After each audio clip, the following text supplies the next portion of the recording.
Nathalie Simper, and this is The Limitless Musician, a podcast by KE Creative. Our team helps modern musicians find modern solutions to building a sustainable music career. Along with my co-host, Dr. Katherine and Nathalie, we will help you learn what it takes to build a career that enhances your life instead of restricting it by becoming the limitless musician you are meant to be. Hey, Limitless Musician here. Welcome back to the podcast. And we've got another special episode today because we have Katherine here in the studio. We're here in the same place today, which doesn't happen very often. No, it's super special. It's a good day. And we've got Teef, who is, featured a little bit more prominently today if you're watching on YouTube. And Grim is in the studio, so hopefully we can record without too many pauses or doggy interruptions. So today's episode is going to be all about burnout, which I've mentioned a couple of times as I've been talking about some of our upcoming episodes. And burnout is one of those topics that classical musicians are very, very familiar with. I'm sure that you probably have your own experiences or trauma memories from your own burnout, either when you were in your music school degree program or, just trying to, live your life as a professional classical musician and a human being. So we're going to talk about it and how it's not really the badge of honor that it's kind of talked up to be, that, you're not a real musician if you didn't pull all-nighters or spend hours in the practice room in your degree program, or, if you're not working 24/7 towards your career. So that's what our episode is going to be about today. Yeah, and I think all musicians have experienced burnout on some level. And I think we should start by talking about where this burnout thing comes from for classical musicians. Mm-hmm. And I think, thinking back to my time in music school, a lot of times, or even like in high school, it was all of those different sentences and comments from teachers or my peers, like, if you're not practicing, your competition is practicing. And when I was in school, I practiced 8 hours a day and I went to Juilliard or, things like that. And it makes the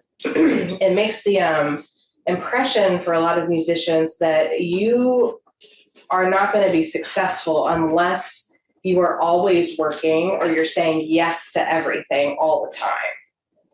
Yeah, and I think what you mentioned about, if you're not working towards or you're not making progress in your career, then someone else is making that progress instead of you.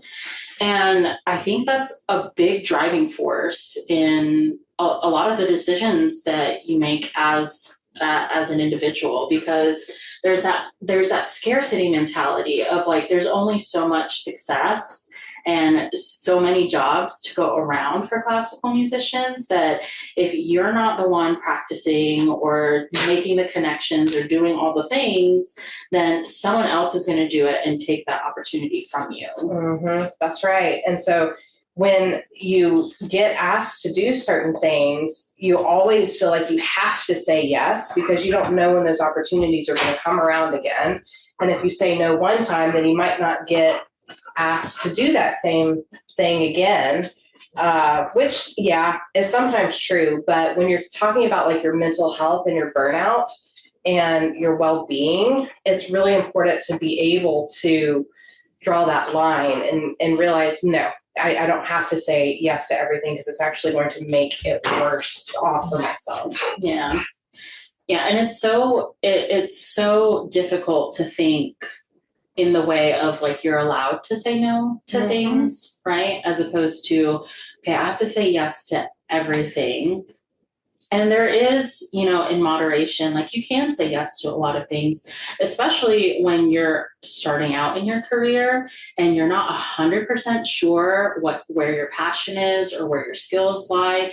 You're still trying to figure out if you want to be a teacher or a composer, a performer, as someone in arts admin.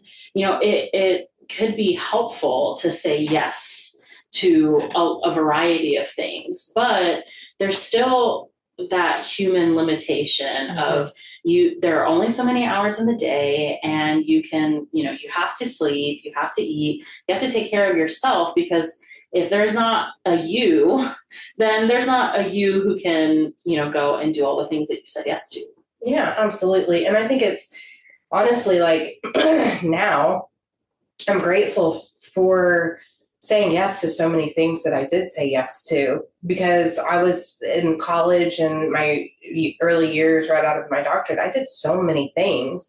And I was able to determine real quick, I did not want to pursue a career as an orchestral musician, because the anxiety I experienced sitting in that orchestra and being nervous to even make a little mess up. I mean, it was crippling. It caused me crippling anxiety. Yeah, I love playing an orchestra. It's like the most best feeling ever to sit there in the middle of the orchestra with all that sound around you. But the anxiety for the audition and for the performances, that was not bringing me joy at all. And so real quick, I found out, no, that's not the thing that I want to dedicate my life and my career to. And it was hard, because I was like, what's wrong with me? I should want to play in the orchestra. Like, that is the ultimate goal for most musicians.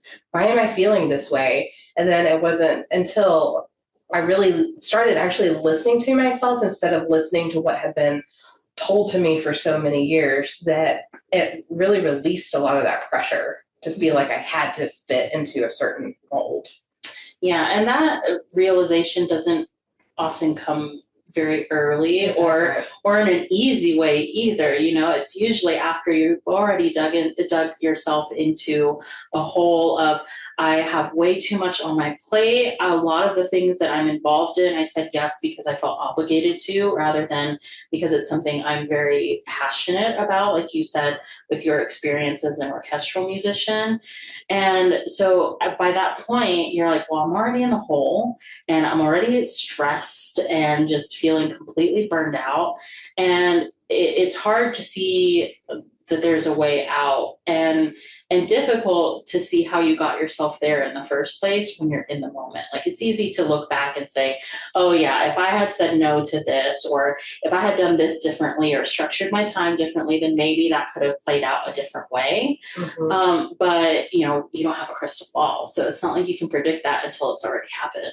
Yeah, exactly.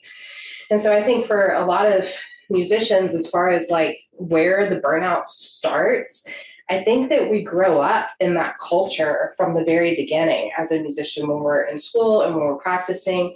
And then that just becomes part of how we think, is I have to do as much as possible. A lot of musicians are like really excellent academically as well. And so it's like there's like this need to be excellent at everything, and to almost be like a martyr for your craft, like put yourself through a lot of stress to almost prove something, like prove that you're worthy enough, or prove that you're putting in the effort. And so therefore, the more effort you put in, therefore the success that you should be guaranteed at the end for your career. So I think that that's where the whole burnout thing starts with musicians. Mm-hmm. I think about that, that pursuit of, okay, well, how many hours does it actually take of practice to like be considered a master and to be like a perfect musician, And I think sometimes we take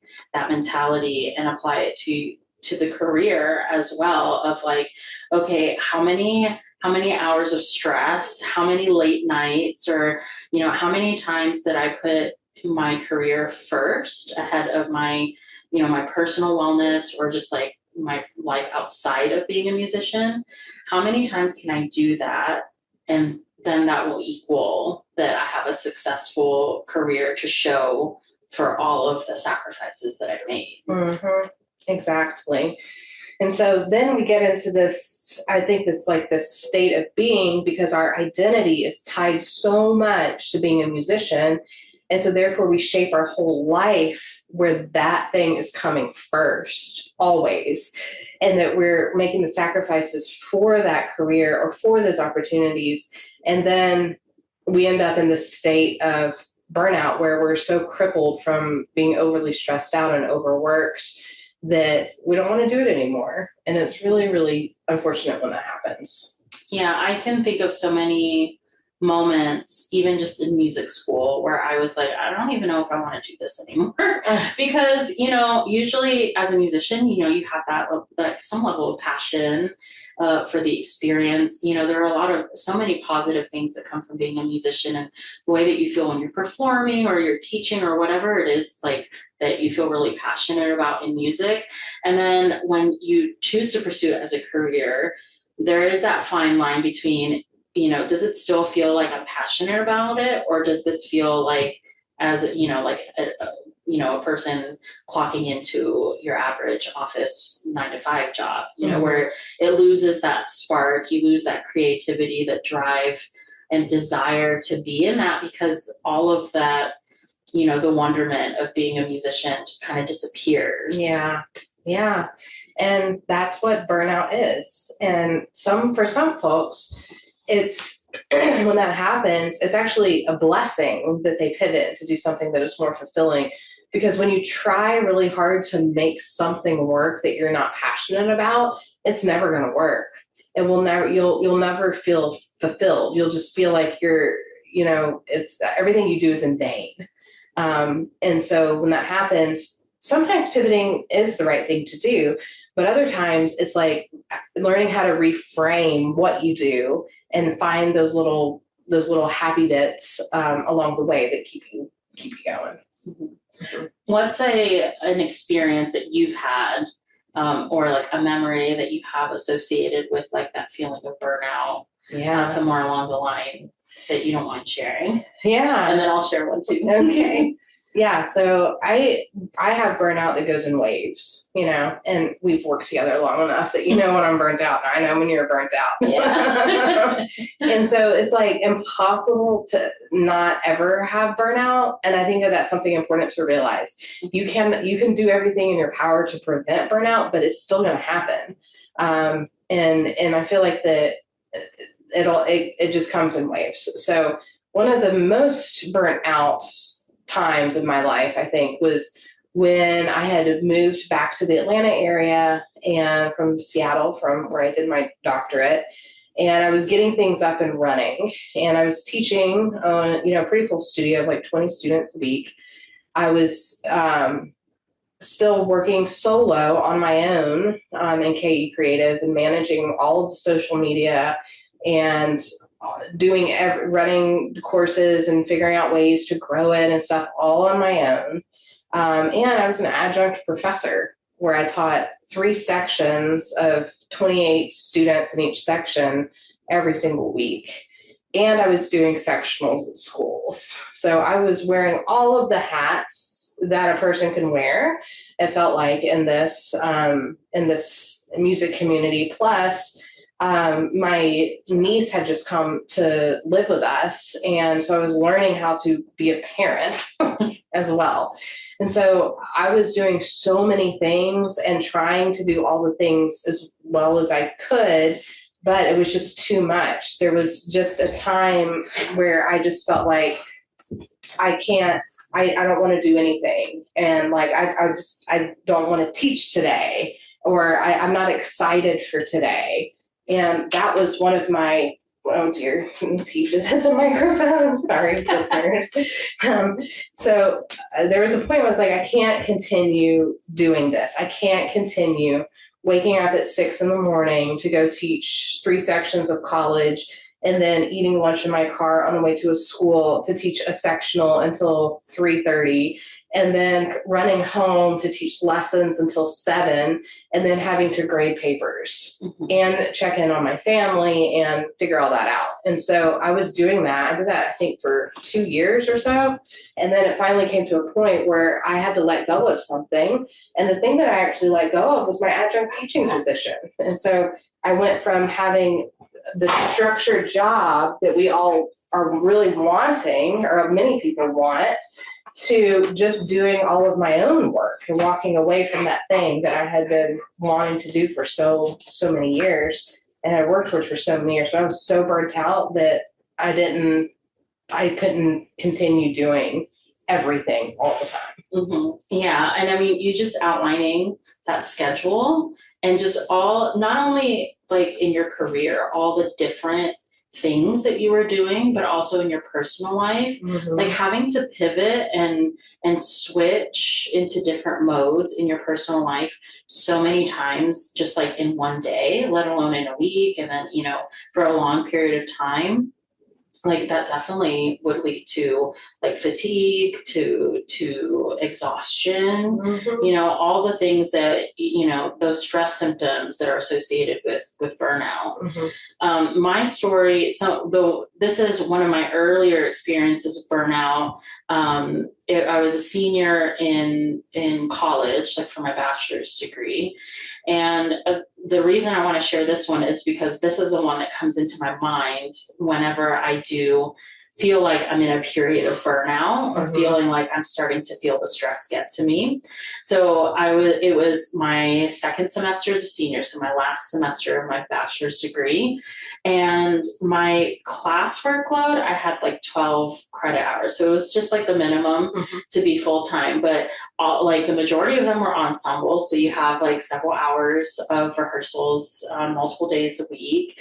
And then I was traveling to a lot of different schools to take lessons with professors at the grad schools that I was applying to.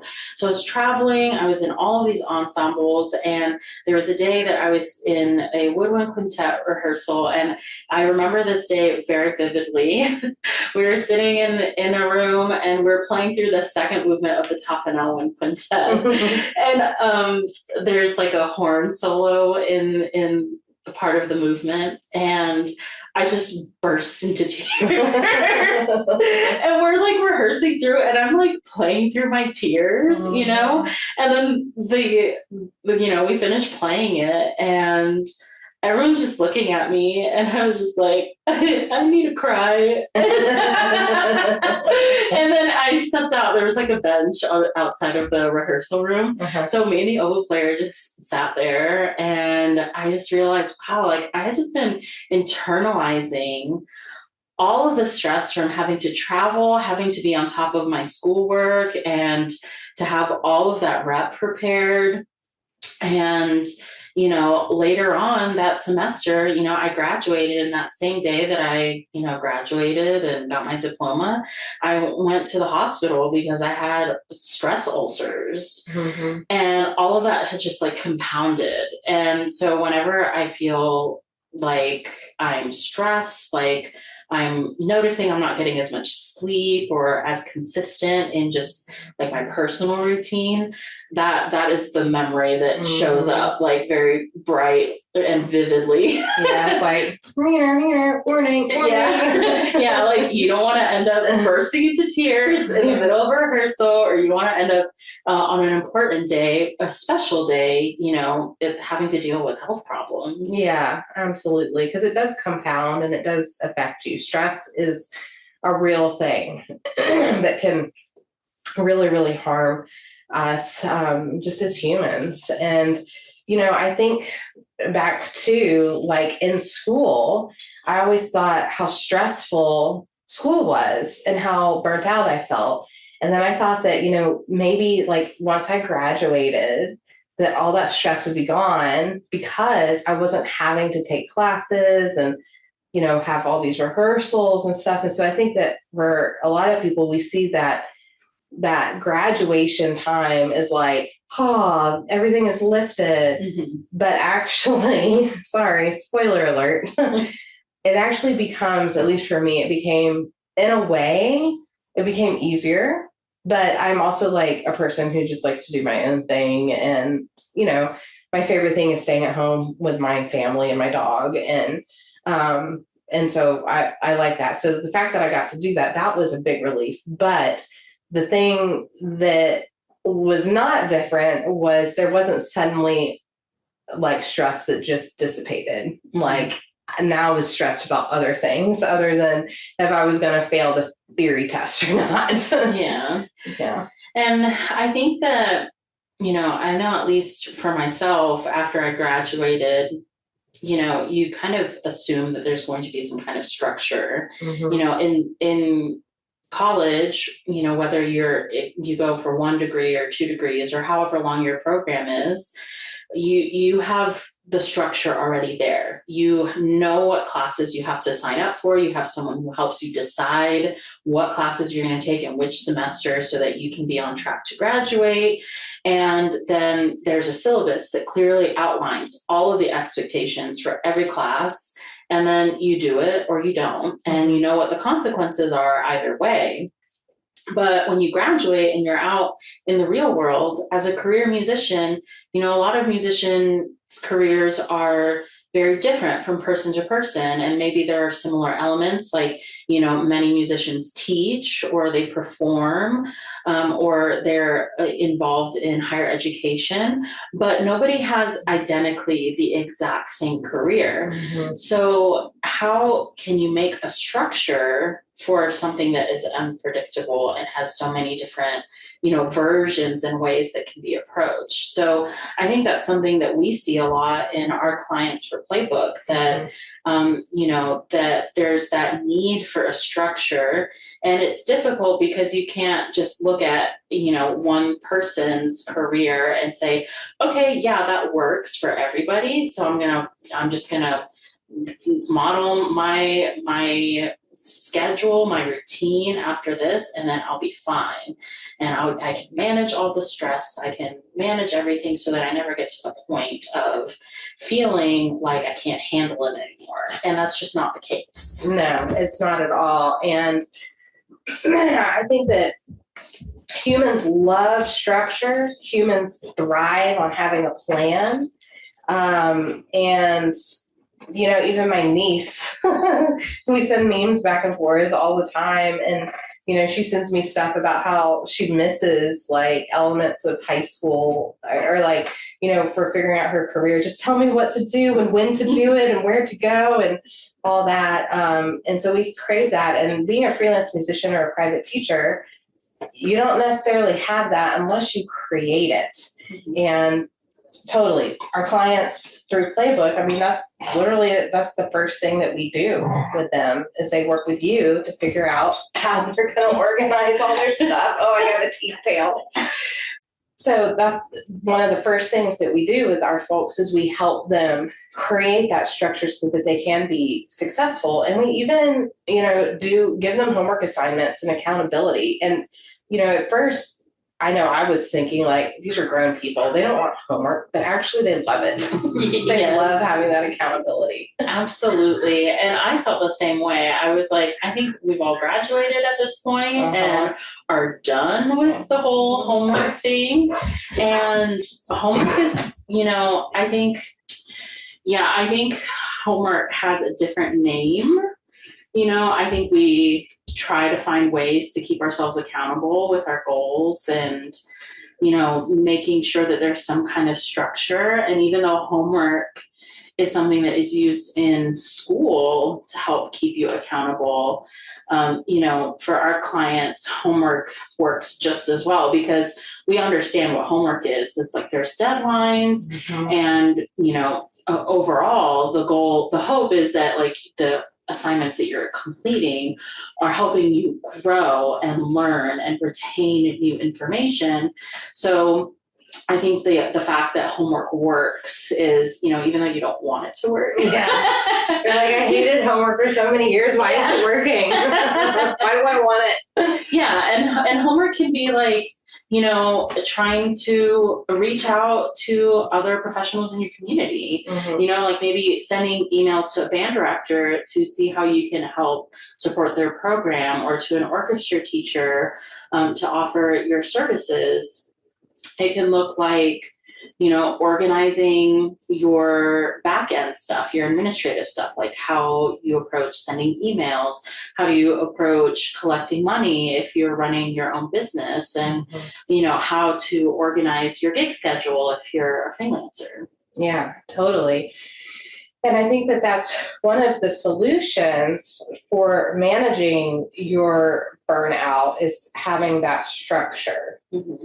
And so you have to have some type of structure that is around your life so that you can develop a routine and a habit because we know humans thrive on routine and habit. And so we have to set those things up for ourselves. So I know for me, the structure that I have, that I had to do everything all the time first before I could, find literally my limits. We always talk about limitless musician, but we do have limits on what we need to be doing in our life so that we don't get overwhelmed and are constantly just running from thing to thing and not doing excellently. So part of my structure is I don't teach on the weekends unless it's like a special rehearsal for students with piano, or if it's a field trip, or if it's chamber ensembles, or if I'm going to have to miss lessons and we need to schedule makeup lessons. I don't teach Friday, Saturday, Sunday typically. And I only teach until 7 p.m. on Monday, Tuesday, Wednesday, Thursday. And so we just have that set up. And if a student contacts me and says that they can't do my open time, then I let them go. I say, I'm sorry, I don't have any other time except for these times. And I think that that's in a way powerful, and in a way it creates some of the scarcity for the parent and for the student. And so many times musicians just bend over backwards trying to make stuff for their students work. But in reality, if you put those parameters down from the very beginning, it makes your life easier, and it makes it juicier for that student to want to take lessons with you. Yeah, I think that there is some kind of stigma with setting boundaries or structure within your life, both on a personal and a career level. I know a lot of people often think, if I am structured, then that equals rigid, and it can seem a little restrictive to say, okay, well, I'm only going to teach until 7, on these days. And if there's a student who is looking for lessons outside of that, then I'm just going to say no. And there's that scarcity mentality too, again, that we talked about at the very beginning. And so you might think, well, if I say no to this student, well, then that I'm losing out on income. And what if I don't get another student inquiry that is within my set hours and my availability? And the thing about setting boundaries is that you get things in return. Even though you're turning down that student, you're turning down income, yes, but you're also saying yes to protecting your personal time or whatever it is you do on like Friday through Sunday. If that's your boundary that you only teach Monday through Thursday, then you're preserving your family time, you're preserving your personal time, or whatever it is that you choose to do and dedicate that time to. So it honestly creates more flexibility in your scheduling. Let's say, for example, that you have a gig that falls on a Saturday, and you usually try to keep Saturdays open for family. Well, then being able to weigh the pros and the cons of saying yes and saying no. If you say yes, then, you'll be able to have another gig under your belt. Maybe, it's worth it because of the musicians or the group that has asked you to play. You want to maintain a good relationship, or maybe start a new relationship with them if you haven't performed with them before. But then think about what you're giving up. How far do you have to travel to that gig? Are you driving like 3 hours for a 1-hour gig? And is the pay going to make up for those total of 4 hours of something else that you could be doing, even if it's not earning you money? So I think it's, the boundaries are what give you that opportunity to say, what, I might lose more than I end up gaining by saying yes to this. So it's going to give you the courage to say no. Or you can say, wow, this is a really great opportunity, or I just really want to do it, and then you can say yes and not feel bad about it, because you don't have to rearrange, you don't have to rearrange everything just to say yes to that one gig. For sure. And even if you have to say no to a gig or to a student, you can pass it on to another musician and I think that that's something that's beautiful that musicians do and should do, is to help others. Like if you can't do something, send it to somebody else. And you never know. Hopefully that person will reciprocate and send you some students or send you some things later on. Obviously, it's not guaranteed, but I feel like that if our world were more like that, then there'd be plenty of students and gigs to go around for everyone that works within what they feel like they can do. Mm-hmm. And by the way, the way I found out about my teaching hours is I figured out several years ago, I am not a good teacher past a 4-hour chunk of time. Mm-hmm. I can teach 4 1-hour lessons in a row, and then after that, I'm not a good teacher anymore. Mm-hmm. And so part of these boundaries too, putting them in, is allowing yourself to be your best when you are working, mm-hmm. and not showing up exhausted and not showing up and not giving it 100%, going through the motions. Now, are some weeks where you have to go through the motion? Yeah, absolutely. You're going to have to every now and then. You can't be perfect all the time. Right. But at least when you set up that thing for yourself where you know that I know I'm only going to be excellent for 4 hours, then it makes you feel good too. It makes you feel like you're showing up in the way you want to. Yeah. And that goes into, the whole idea of the limitless musician is not that you are completely without limitations or without challenges, right? It's more that you can acknowledge what your limits are and learn how to work with them, or work rather more with your strengths, so that you're not constantly dealing with the issues that come from, like Katherine said, like after 4 hours of teaching, like that's my sweet spot, right? So her being able to understand that means that she can set up her schedule knowing that every single student that falls into those 4-hour blocks each day is getting her, like, has the best chance of getting her best version. And, of course, like there are days where you're feeling under the weather, you're extra stressed, or, you're not always going to be 100%, but at least you've set up your schedule to allow for that possibility that, you're going to have a really great day and you can be really invested in the moment with your students, instead of, having that inner dialogue playing in the background of, oh my goodness, I have like all these fires burning, and like, yes, I'm here physically with my students, but mentally I am like out the window and trying to, put out all of these fires. Mm-hmm. Which leads us to kind of the second thing that causes burnout and or solves burnout. So our first thing was the structure, or not having structure. And the second thing is the purpose, right? Knowing what your purpose is. And I think this one is the hard one, and the one that people kind of poo-poo without realizing how important it is to know what your purpose is and what you want to focus the structure on in your life, and what you want your life's purpose to be. Yeah. And our previous episode, we had Kate on, and in her book, she talks about having a personal mission statement. And that really aligns with something that we do through Playbook, is helping people understand their why. Mm-hmm. Being able to understand what your purpose is and why you do the things that you do, how that like feeds into everything, and just the intentionality, being able to understand why you are a musician, why you love to perform, you love to teach, you love to be involved in the administrative side of things, or a content creator, or whatever else you're involved in.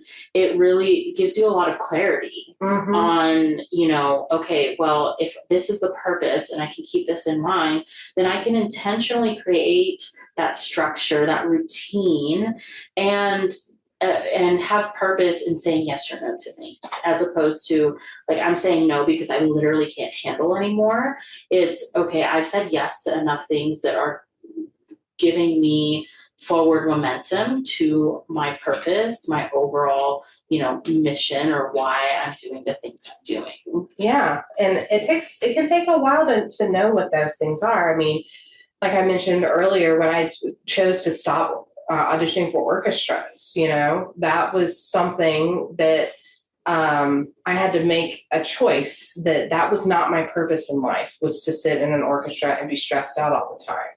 My purpose had to deal with bringing people together, or had to deal with helping people, or just education in general and creativity and all of those things. And one of the tools that I talk about a lot whenever I talk about entrepreneurship or about figuring out what your purpose is or your why, is to take a look and a listen at what people are always asking you about. What are people always asking you to do?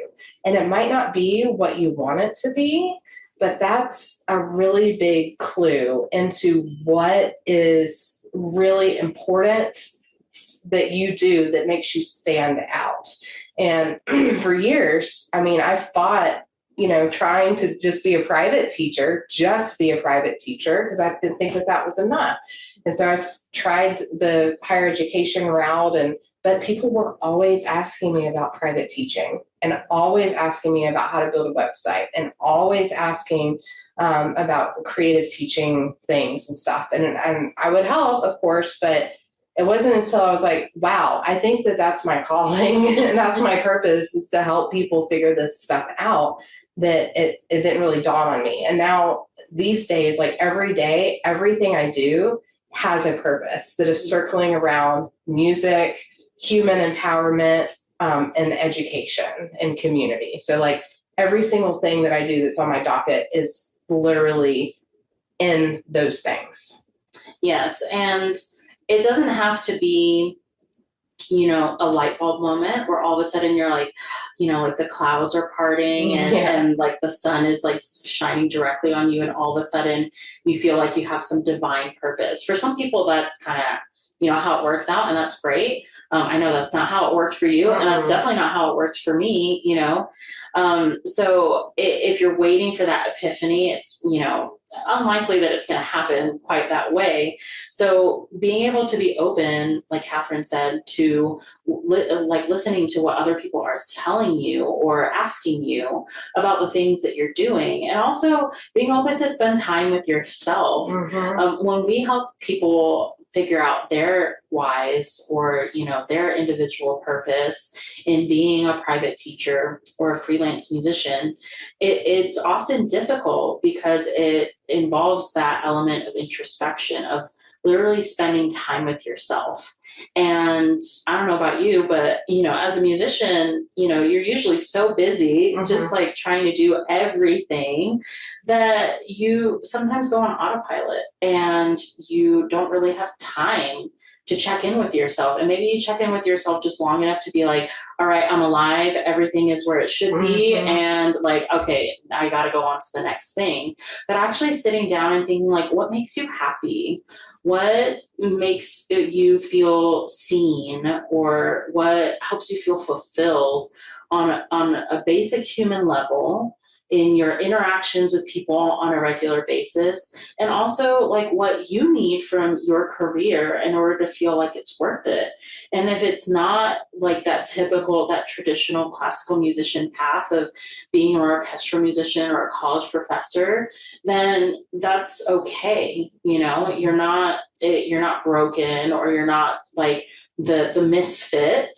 If your purpose doesn't align with those traditional music paths, because more and more, like you talk to 10 different musicians and they're going to, tell you 10 different things about what drives them and what makes them feel like they have a purpose in their career. Yeah, for sure. And I think so many times musicians like to think that they know their purpose or know the things that they like about music, but it's often comes not from within, but it often comes from, something that has been assigned to them, or something that they have assigned for themselves, because it's less scary. So if you do start going off the beaten path of those traditional careers, and you look inside and you figure out that purpose, like what is that purpose in my life? And how do I make a career out of that? That's where most people stop, because they don't know how to make a career out of that, because it's never been modeled before. And that path isn't as clean cut as maybe some other paths are. But before you can even get there, you first of all have to look deep and, take these clues from the world. What are people telling you you're good at? What do they appreciate about you and your personality? What do you always get invited to do or asked to do or advice on? Which posts on Instagram are doing the best? Okay, there's your clue right there. That is one way that metrics can help us is to see what hits with people and see what they're feeling and how we can help them. And then after you figure that out, then you can deal with, okay, how do I make this my career? Mm-hmm. Yeah, and it can be, sometimes it seems a little hokey, to be like, okay, everything that I do has a purpose, like I have to be like driven by this in literally everything I do. But when it boils down to like literally the small, simple, everyday things, it is very easy to be aligned with your purpose as long as you're looking at it on a very small scale. Mm-hmm. If you're looking at the big picture all of the time, it's easy to get lost in the details. You might get thrown off on a tangent, and maybe you just like hyper focus on one element that's going to help you like move your career forward, or just make you feel just more fulfilled on a regular basis, so that you're not feeling stressed and burned out all the time. So just being able to think about literally just sometimes you got to think day to day, like, mm-hmm. okay, what can I do to make myself feel happy today? And that's something that like Alex and I talk about. Mm-hmm. Like I'll ask him, what is one thing that I can do for you today that will make this day a little bit better? Mm-hmm. And he'll say, it'd be really great if I didn't have to do the dishes when I came home from work, mm-hmm. And then I'm like, okay, then I'm going to do the dishes for you. Right. Mm-hmm. And so to put that on an individual level, if you're thinking, okay, I've got XYZ to do tomorrow, what would make my day even just a little bit better? Mm-hmm. You know what, just taking a moment to actually like drink a glass of water mm-hmm. before I leave the house, that's going to make me just feel a little bit better, like mm-hmm. on a physical level. Okay, great. Then just take the extra couple seconds to pour yourself a glass. Or maybe it is like, okay, if I can just get out all of my emails mm-hmm. by 9:00, then I will feel like great for the rest of the day, because I don't have that looming over me. Mm-hmm. So then focus on that. And that's just like on a daily basis. And that's going to be something different every single day, because especially as musicians, like you don't have that predictable 9-to-5 schedule where you're clocking in and out at the same time every day and having to focus on the same things too. So mm-hmm. being able to do that can help you just function, and that's serving your greater purpose, even though it doesn't feel like so like, intentionally driven towards that. Oh yeah, for sure. Yeah. Mm-hmm. And it's all about the small things too, that set you up for success. Mm-hmm. Which leads us to our third point, which is all about balance or lack of balance. And as you said, sometimes as a musician, our schedules are not predictable and our day-to-day is not predictable. And some days you work for 12 hours and some days you don't work at all. And, a lot of people have asked us in the past, how do I do work-life balance? And it's never, the thing with balance, I think, is that it's never going to be nicely balanced all the time. There's going to be times when your pot is boiling over. There's going to be times when it's at a simmer. And there's going to be times when, you have these flare-ups with your health, or you have flare-ups with family, or you have flare-ups with your career. And you have to dedicate a lot of attention to it at that point. But then after that's taken care of, you can take a break from that for a while. Mm-hmm. So an example of that is like the flute summer camp that I run. I start getting busy with that around this time of year, like in March, and I do a lot of marketing push and all of that all the way until camp happens in June. But then as soon as camp ends and maybe a week of cleanup and, replying and finances and whatever for the week after, I'm done until January of the next year.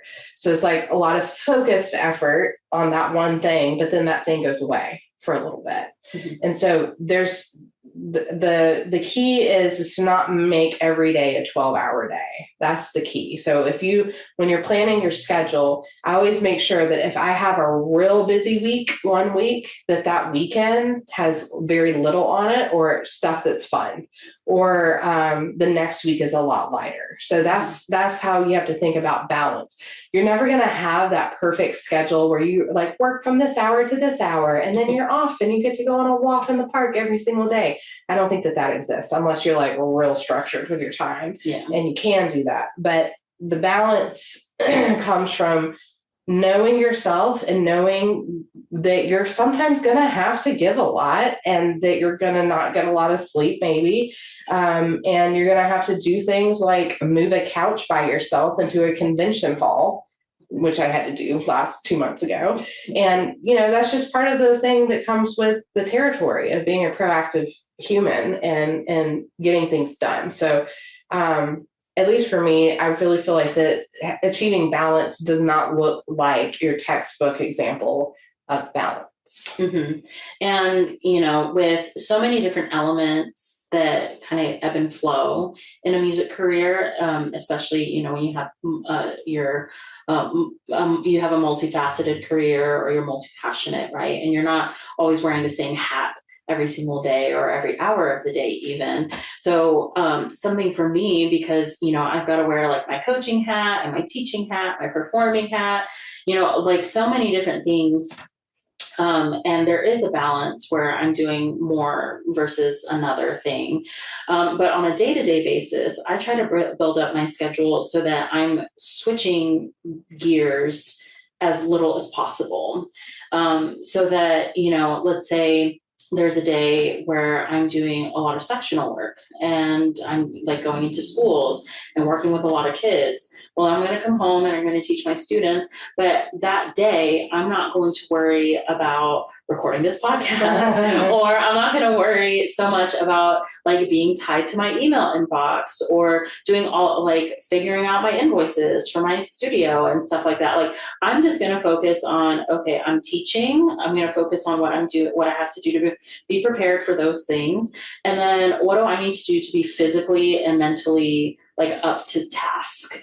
And then, I've built my schedule so that the day before I have enough time to actually like do the preparation so that I, can lesson plan or so that I don't have as much to worry about on my plate on those days. And then the day after, like I have it set up so that like I can sleep in a little bit or I can have a slower morning or more time to do all the other things that I knew that I wasn't going to get to do on that one day where I was out in schools and when I was focused on my private students. Yeah. And I think that that's the realistic way that balance looks.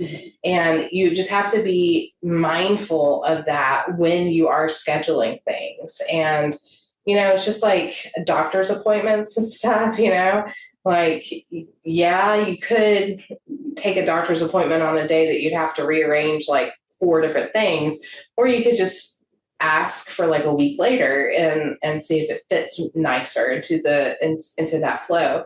And that's another thing with those boundaries of like saying no to things or asking for a different option, not always feeling like you have to say yes to the first option or the first thing that is offered. Right. Yeah. There is, something that comes with patience and waiting. And we talked about perfectionism on a previous episode of the podcast. And I think that really ties into the prevalence of burnout is that, we want to do everything and we want to be able to show that we're capable of doing everything 100% all the time. So when it comes time to wait or to really think before you make a decision about taking a job opportunity or turning it down, it's perceived as weakness or as being flawed if you don't immediately say yes or you don't say no and have like the best crafted response or reason for saying no. Sometimes you can say no because you don't want to. Now, you're not going to say it that way. You're not going to say like, thanks but no thanks, Uh-huh. right? But, you can say no just because you don't want to do something, especially if you're looking at it and weighing it out and saying, you know what, this isn't aligned with my purpose. Mm-hmm. This is going to create more headaches for me than it's going to solve. And, in exchange for that time, I'm losing a lot more than I'm gaining. Mm-hmm. So, it's not a weakness to take time to make these decisions, to really evaluate and understand, okay, how can I set myself up? What's a structure that's going to work for me, even if it doesn't work for my mentor, or even if it doesn't work for the musicians that I work with on a regular basis and whom I admire. It's okay to have a structure that doesn't make sense to anyone, as long as it makes sense to you. Yeah. And is helping you feel, fulfilled more often than it's leaving you feeling stressed and exhausted and feeling like you're just spinning the wheels and not really getting anywhere. Because I think that's really common in classical musicians, that it's like we're all just grinding. Yeah. And we check in and it's like, how are you doing? It's like, good. How are you doing? Good. And deep down, it's like, well, both of you are thinking the same thing. Like, I really just want to say, nope, everything feels, everything feels terrible. And my body hurts, my brain hurts, and I'm just running on 2 hours of sleep, all that stuff. I think if we were more open to talking about, not complaining all the time, because that's not the answer either, but just sharing, you know what? Yeah, I'm really kind of stressed right now. I've got a lot to juggle and I'm just trying to figure it out. That's not a sign of weakness. That's just being self-aware. Yeah. And sometimes you say that to a person and they're like, oh my gosh, you too? Yeah. I'm feeling the same way too. What have you tried? Because I've tried XYZ and this isn't working for me. And you and I have those conversations all the time where it's I'm really struggling with this. And then you come in clutch with a solution and I'm like, thank you. That's all I needed. And I only waited 3 weeks to ask you about it. So if you have someone that you trust, and even if it's someone maybe that you're still building a relationship with, whether it's a professional or personal relationship, but just being more open, I think that would make it feel like there's a little bit more of a safe space to talk about these struggles that every musician deals with. Oh, for sure. Yeah. And just because you talk about these things doesn't mean you're never going to get hired for a job. And, and I think that's one thing that we're trying to change in the culture, through our social media stuff, is we're trying to raise awareness that, other people think about these things too, and make it more of you don't have to hide. You don't have to hide behind shame for feeling a certain way or whatever. It's just part of being a human and building that community where we can have that platform to help each other and to empower each other and navigate life, because life's hard, y'all. It's really hard, and to have a community of people behind you, it makes a world of difference. Absolutely. And I think that the more that musicians talk about this stuff, and there are so many resources now and things that are kind of making that a little bit more socially acceptable, even though it's always socially acceptable, to just share your humanness, but where there are more musicians talking about there's toxicity that's kind of been built up in the culture or the expectations of being a classical musician, whether it's that, you have to literally push yourself until you don't feel like a person anymore, or until you decide that the only solution is to pivot out of a career in music altogether. That's what happened with me. I call it my sabbatical year, where I worked a non-music job and I wanted nothing to do with classical music. And that was my solution then. Right. And now, as I've experienced burnout and since then, I've been able to find ways to manage it better and to understand myself better, so that I'm more aligned with my purpose, and I'm not feeling like I just have to do what is expected of me. And that's still something that I'm, practicing, trying not to live by the expectations of others. And some days I feel really good about it. And other days I'm like, well, that we'll just, leave that one on the floor. Yes. But it's okay to have a mix of good days and days where you're like, okay, I at least tried. What can I learn from how this happened? Is there a lesson that I can learn from this that can help me be more successful the next time that I try to do things a little differently? Yeah, exactly. And that's life. It's learning from your experiences and adjusting. It's never going to be like you do one thing one time and then you're set for life. It's always going to be tweaks here and there, depending on your age and stage and season that you're in, and what is presented to you as your circumstances, or what you create for yourself as your circumstances. Absolutely. I know one resource that I want to share that I know I've shared with you and that I have found super helpful. There's a book called Burnout, how to complete the stress cycle, something along those lines. I'll include a link so that you know exactly where to find this book. But it's written by Emily and Amelia Nagoski, and they're sisters, and one of them is a choral director. So it talks all about like burnout and how it presents, and it's directed, the audience is specifically women, but there's a lot of concepts in there that are applicable, to just any person who wants to understand a little bit more about burnout. So I'll include a link to the book in the show notes. That's a book that, I read and reread to remind myself of what to look for, of the signs that maybe I'm slowing down or maybe not really doing things in the most effective way to keep myself, mentally, emotionally, and physically in a good place. Do you have any resources or any a tip or advice that really helps you when you're kind of starting to see the signs for yourself? Oh yeah, for sure. So as far as like resources that are like books and stuff, I love Atomic Habits because it really teaches you, by James Clear, because it really teaches you how humans think about things and how they're trying to be, trying to fit in and how to create habits for yourself to reach your goals, and how some tiny little changes can create over time really big, amazing things. So that one's a great one. And then I also love Brene Brown's book, Dare to Lead. It's all about leadership, but I think there's a lot to learn about being a leader in your own life from that. And so that was a really great book too that I really enjoyed. And then I think that for me, for when I'm feeling burnt out, I think having your village, like having a village around you that you can fall back on is huge. So I know for me, like my husband does all of the cooking. He does most of the laundry and he takes care of Barney the dog in the morning. So I don't have to, and Barney's old now. And so, he has like 5 pills he has to take in the morning, and he has special boots that he has to wear. And then you have to wrap up his feet with gauze and stuff. And because there's some joint problems. So it's like a 20-minute process getting Barney ready for the day.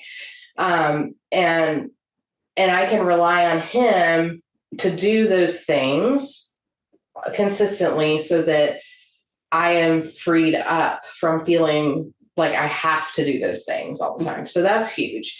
And then obviously having friends like you where I can be like, oh my gosh. And I'm having a day where, you just vent, we just vent to each other and just, we know we're not going to judge each other. We know that we're there for nothing but support.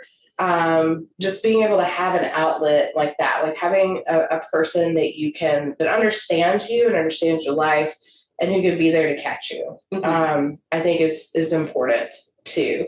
And then obviously, family, if you have family in your life, that support system, especially now that I have a baby, oh my gosh, I need so much help all the time. And like, y'all, I have like 2 hours in a day that I can do things that are not involved in taking care of the baby and teaching lessons or sectionals. Like 2 hours, that's how long her nap is. So I had to knock out all the things in 2 hours. And so sometimes when I need backup, I can just call my mom and she will come over and hang out with the baby so that I can get things done and relieve my own stress and feel like that I can keep this identity that I've built for so many years of being an entrepreneur and being a teacher. I can keep that going while also being a parent. Yeah, absolutely. And by the way, if you're wanting to see the most adorable baby in existence, I know everyone says their baby is cute, but Eloise is so adorable, and you can see pictures of her on Katherine's stories. Yes. Because she's just the most smiley baby. She is. She loves smiling. And then for me, I know, like, you know, not everyone has like their support system, or maybe like you're figuring out who is reliable in your support system and who is really wanting to be there for you 100% and just want the best for you. Like if you're, you know, going through things on your own, or being the primary driver of your personal and career, like day-to-day things, something that has helped me in the past is just checking in with myself. And this works like whether you have a support system or not, but just like checking in with yourself and saying, how am I doing today? Like, how am I really doing? Because, you know, like whenever, even like people that you know, they're like, how are you doing? And they're like, I'm good. How are you? And you're like, I'm good. It's like, okay, good. Everything's good. Sometimes things aren't always good, right? So just checking in with yourself and saying, okay, how am I really feeling today? Okay, I'm feeling like physically depleted. Okay, what do I genuinely have the energy for? And can I focus on those things?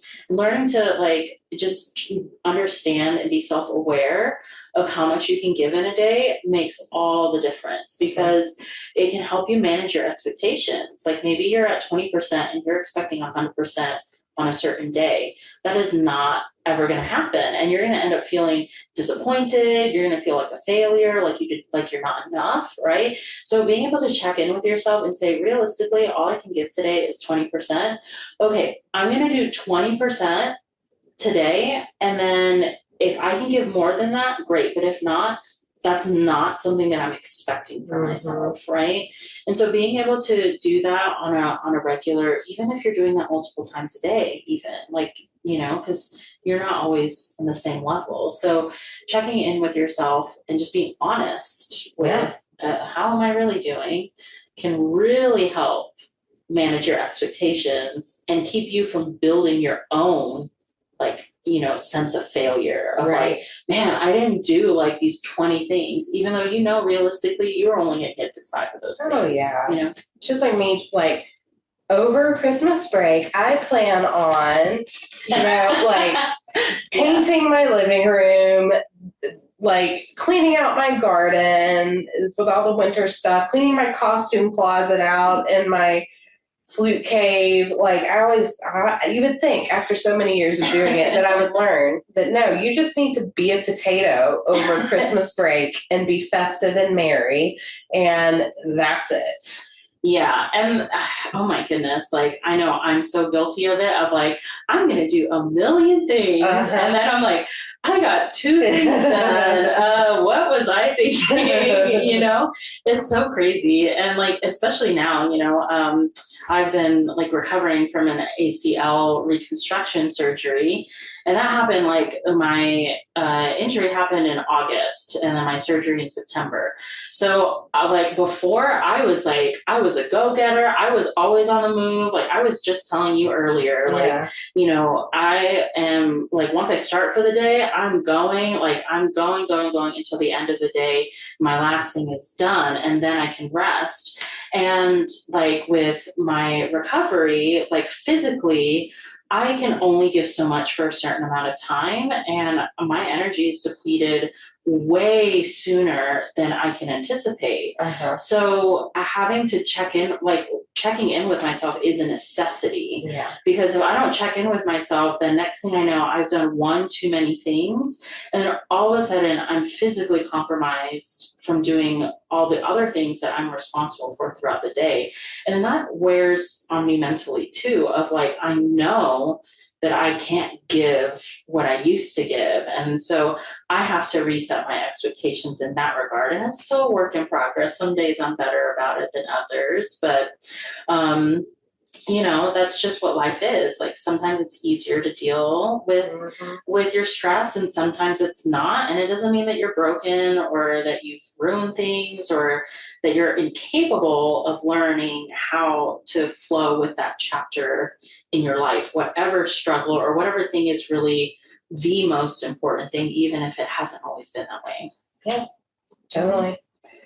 And so, friends, that's how you deal with burnout. Yes, our little or not so little experiences with burnout. So hopefully this gives you some ideas about how to shift your mindset about like having to deal with stress and knowing that stress is natural. It's okay to be stressed.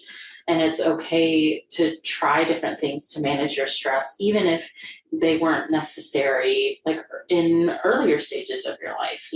Just as you grow, your life changes, and so will your ways to manage your stress and to balance your schedule and create a routine that's going to help you feel like you can handle your responsibilities from day to day. All righty. Well, I guess, I'll have to look at the schedule to see when we're going to be together, but hopefully we can do it in person again because this is fun. Yeah, totally. Plus with Teef. Yes. Oh my goodness. Teef was so needy today. So he was not used to having, Aunt Katherine in the studio. I know. Well, we'll have to work on it. Yeah. That's all for today's episode on The Limitless Musician. If you liked this episode, follow us on Instagram at The Limitless Musician to tell us what you want to hear next. Remember to subscribe to our newsletter to get exclusive content that won't show up anywhere else by clicking the link in the show notes. Until next time.